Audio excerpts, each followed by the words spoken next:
આપકી અદાલતમાં બીના રમાણી પર આરોપ છે કે એમણે કાયદાનો આદર નહીં કર્યો. બીના, તમને યાદ છે 7 વર્ષ પહેલા 30 એપ્રિલની એ કાળી રાત જ્યારે જેસિકા લાલનું મર્ડર થયું હતું તમારા રેસ્ટોરન્ટમાં? અને એ વાત સાચી છે કે દિલ્હીના ઘણા મોટા મોટા લોકો એ પાર્ટીમાં હાજર હતા? આ વાત સાચી છે, હંમેશા જ હોતા હતા. તમે હંમેશા પાર્ટીઓ આપતા હતા અને હંમેશા મોટા મોટા લોકો રહેતા હતા? એ સાંજે મેં પાર્ટી આપી હતી મારા હસબન્ડ માટે, જે જઈ રહ્યા હતા કેનેડા 3-4 મહિના માટે. તો અમે અમારા જેટલા પણ નજીકના ફ્રેન્ડ્સ હતા લગભગ 70-80 ને બોલાવ્યા હતા. અને માલિનીની પણ પોતાની પાર્ટી થઈ રહી હતી એ સમયે. એ પાર્ટી જે રેસ્ટોરન્ટમાં થઈ રહી હતી એ ગેરકાયદેસર હતું? એ રેસ્ટોરન્ટમાં તમને લીકર સર્વ કરવાની, દારૂ સર્વ કરવાની પરમિશન નહોતી? આ વાત પણ સાચી છે. અમને લોકોને રેસ્ટોરન્ટ ઈટિંગ પ્લેસનું લાયસન્સ હતું ઘણા સમયથી, અને લીગલ લાયસન્સ મળવામાં અમને ઘણી સમસ્યા થઈ રહી હતી. તો અમને ડિલેઝ આપતા જતા હતા, મળતું તમારા નહોતું. હૃદયમાં કાયદા માટે રિસ્પેક્ટ નહોતું કે તમે વગર લાયસન્સે, વગર એક્સાઇઝ ક્લિયરન્સે તમે ત્યાં લીકર સર્વ કર્યું? આની અમે લોકોએ આની ઘણી મોટી કિંમત અમે ચૂકવી છે. અમે કોર્ટમાં વિનંતી કરી હતી, કાયદા પ્રમાણે અમે દંડ ભર્યો છે. પણ એનાથી વધારે અમારી રેસ્ટોરન્ટ, અમારો બિઝનેસ ઠપ થઈ ગયો. અમારી બિલ્ડિંગના બધા ભાડૂતોને કાઢી મૂકવામાં આવ્યા. અમારે એની માટે ઘણી મોટી કિંમત ચૂકવવી પડી. બીજી કોઈ પણ લાયસન્સ વગરની રેસ્ટોરન્ટ કરતાં ઘણી વધારે કિંમત ચૂકવી. આખા દેશમાં આવી ઘણી રેસ્ટોરન્ટ છે જે વગર લાયસન્સે ચાલે છે. તે દંડ ભરે છે અને એમને ચાલુ રહેવાનો માર્ગ મળી જાય છે. પણ જો હું એ રાતની વાત કરું, જે કિંમત જેસિકા લાલને ચૂકવવી પડી, એ રાત્રે 11 વાગ્યા પછી પણ ત્યાં લિકર સર્વ થતી રહી? નહીં, ઉલટાનું 11-11:30 સુધી બધું પતી ગયું હતું. પાર્ટી પૂરી થઈ ગઈ હતી કારણ કે ખાવાનું અને લીકર પતી ગયા હતા. જેસિકા લાલ પર ગોળી એટલે ચલાવવામાં આવી કારણ કે એક માણસ હજી દારૂ પીવા ઈચ્છતો તો, વધારે લીકર માંગતો તો અને એમણે ના બિલકુલ. પાડી. કારણ કે કંઈક હતું જ નહીં ત્યાં. અને એ આવ્યો અને એણે માંગ્યું.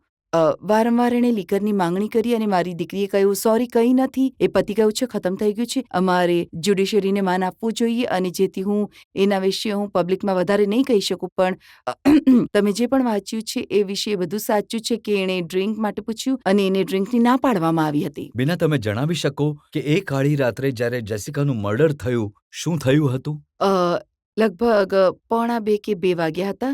અને હું એ જ ઈચ્છી રહી હતી કે જે અંદરનું અમારું રેસ્ટોરન્ટ છે એ જલ્દી સાફ થઈ જાય. આખી જગ્યા સાફ કરવાનો સમય થઈ ગયો હતો કેમ કે સ્ટાફને ઘરે જવાનું હોય છે. તો હું જોઈ રહી હતી કે અંદરવાળા રેસ્ટોરન્ટમાં અમુક લોકો હતા અને દૂરથી જોઈ રહી હતી. તો મેં કહ્યું હું જાઉં અને જઈને એમને કહું. તો એ સમયે માલિની દોડીને આવી ત્યાંથી કે મમ્મી, ત્યાં નહીં જતા, ત્યાં ખરાબ લોકો છે અને મારી સાથે ખરાબ રીતે વાત કરી રહ્યા છે. તો જો કે મેં કહ્યું હું એટલે જ જઈ રહી છું એમને કાઢવા માટે.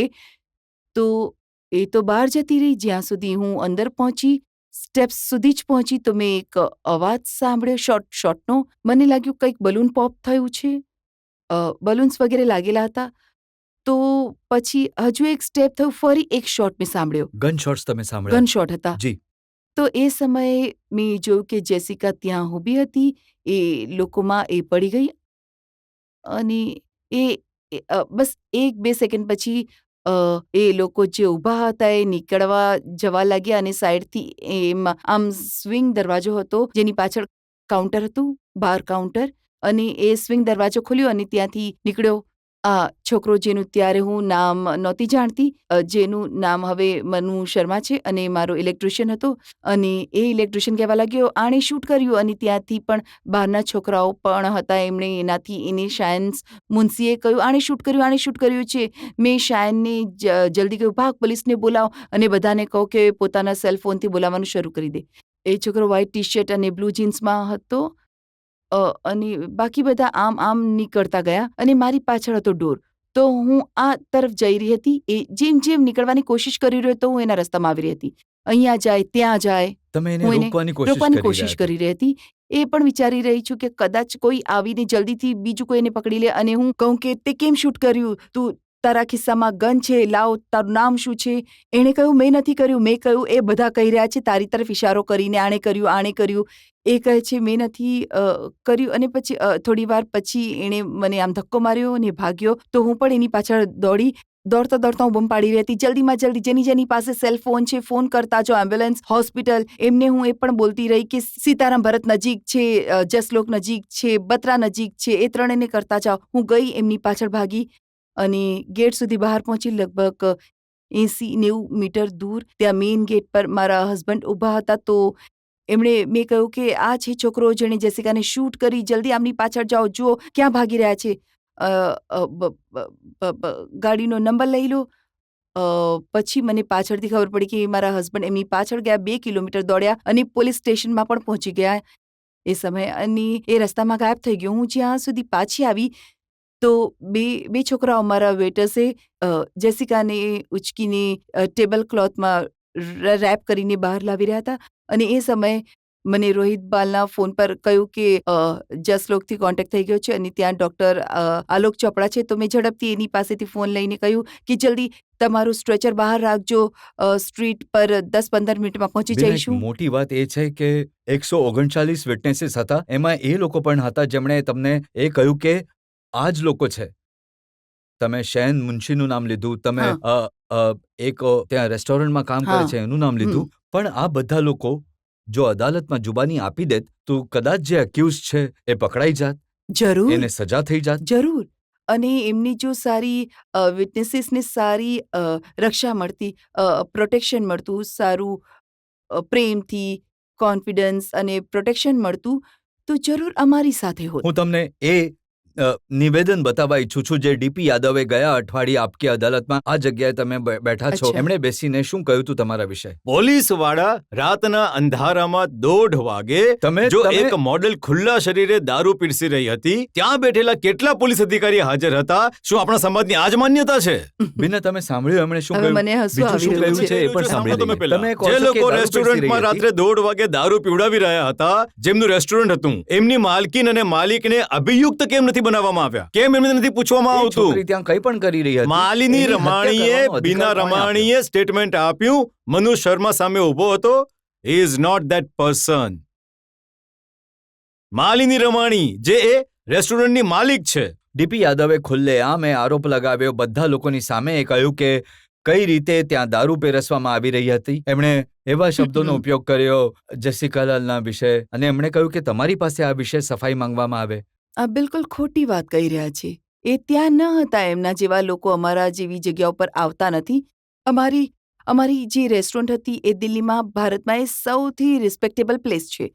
અમારી પાસે એ રાત્રે ઇન્ડિયાની ટોપ બિઝનેસ કમ્યુનિટીઝ હતી. CII થી લઈને એમનું મોટું એન્યુઅલ ડિનર હતું, એ બધા ત્યાં આવેલા હતા. એ ઘણા સામાન્ય લોકોનું ગ્રુપ હતું. તમે કોઈ એક છત નીચે જોઈ શકો. ભારતમાં કઈ રીતે આ વાત કરી શકે? એ પોતે એ રીતનું વિચારે છે, એ રીતનું બોલી રહ્યો છે. અમે એવા લોકો બિલકુલ નથી. એ ઘણી રિસ્પેક્ટેબલ પ્લેસ છે.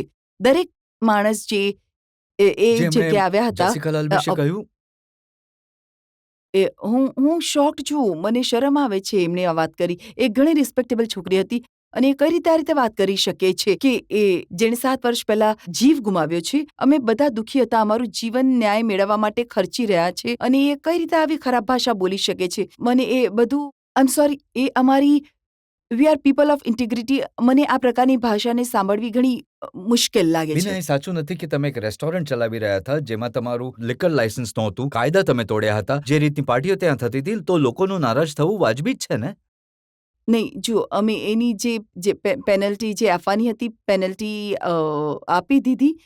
અમે કોર્ટ ગયા, અમારા ડ્યુઝ ભરી દીધા. અમે એટલી મોટી સજા ભોગવી લીધી, અમારું બધું બંધ થઈ ગયું. પણ આ શું કાયદો છે કે જો અમારે ત્યાં પાર્ટી થઈ રહી હતી, ભલે ત્યાં પૈસાવાળા અને ફેમસ માણસો હતા, તો એનો શું અર્થ છે? કોઈ પણ આવીને પિસ્તોલ લઈને કોઈનું ખૂન કરી શકે છે? અને કેમ કે અમારી રેસ્ટોરન્ટ છે, અમારી ઉપર આરોપ આવી જાય છે, એ પણ કોઈ કાયદો હોય છે? અમારે માટે કેટલી મુશ્કેલી આવી ગઈ છે એ કારણે. કોઈના પણ ઘરમાં થઈ શકતી હતી આ વાત, કોઈના ફાર્મ હાઉસ, કોઈના પણ રેસ્ટોરન્ટમાં થઈ શકતી હતી. એમની સાથે આવું થાત જે અમારી સાથે થયું. કોઈને પણ